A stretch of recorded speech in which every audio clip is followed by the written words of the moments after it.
Hi hello అందరికీ నమస్కారం. Welcome to Nellore రుచులు. ఈరోజు అయితే బీరకాయ పచ్చడి చేయబోతున్నానండి. ఈ స్టైల్లో అయితే చేయండి, అసలు వదిలిపెట్టరు. ముందుగా బీరకాయనైతే తొక్క తీయకుండా ఇలాగే ముక్కలు ముక్కలుగా కట్ చేసి పెట్టుకోవాలి. టమాటాలు అయితే ఒక 5 తీసుకోండి.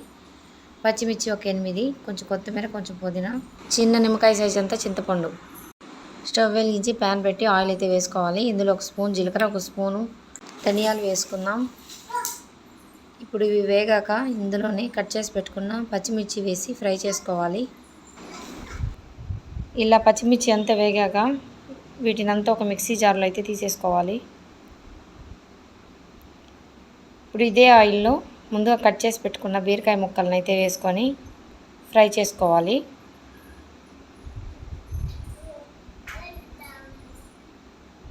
ఇందులోనే ఒక స్పూన్ పసుపు అయితే వేసుకొని మొత్తం ఒకసారి కలపాలి.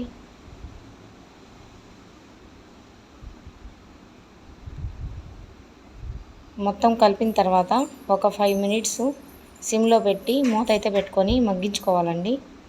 ఈలోపు ముందుగా మనం మిక్సీలో వేసుకున్న పచ్చిమిర్చిని కొంచెం సాల్ట్ వేసుకొని కచ్చా పచ్చాగా గ్రైండ్ చేసి పెట్టుకోవాలి. ఇలా బీరకాయ మగ్గిన తర్వాత ఇందులోనే ముందుగా కట్ చేసి పెట్టుకున్న కొత్తిమీర, పుదీనా వేసి ఫ్రై చేసుకోవాలండి.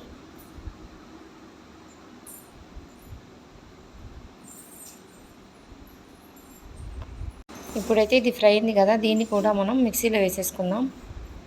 ఇప్పుడైతే అదే ప్యాన్లో కొంచెం ఆయిల్ వేసి ముందుగా కట్ చేసి పెట్టుకున్న టమాటాలను కూడా మగ్గించుకోవాలి. ఇప్పుడు ఇందులోనే చింతపండును కూడా వేయాలి.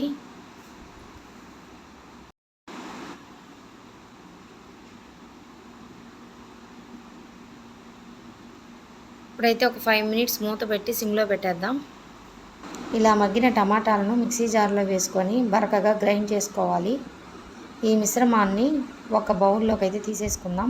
ఇప్పుడు తాలింపు కోసం అదే ప్యాన్లో కొంచెం ఆయిల్ వేసి పచ్చనగపప్పు, మినప్పప్పు, ఆవాలు, జీలకర్ర, ఎండుమిర్చి, కొంచెం కరివేపాకు కూడా వేయాలి. ఇప్పుడైతే తీసి పెట్టుకున్న పచ్చట్లో అయితే ఈ తాలింపుని అయితే వేసేసుకుందాం.